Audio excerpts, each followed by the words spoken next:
Чүй облусунун Кара Балта шаарынын кичинекей тургуну Мирлан кызы Нурперени 15 март 3 жашка толушу менен куттуктайбыз.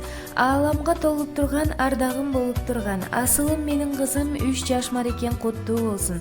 Ден соолукта жадырап аман эсен бол кызым. Байырлап ырыс ынтымак, бактылуу бол жан кызым. Сага кең келечек, узун өмүр, бакубат турмуш, бактылуу балалык каалайбыз деп Питер шаарында эмгектенип жүргөн папасы Мирлан, мамасы Асель куттукташат.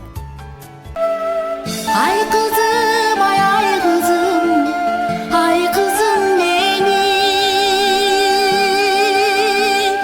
жүрө берген көңүлдөр, жүрөгүмдө биле бергин.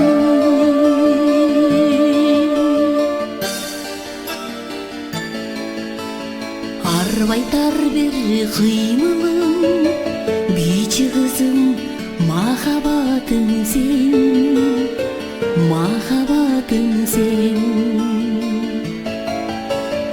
Айдан түшкөн ай кызым, тазим кылам чырайыңа мен, чырайыңа мен.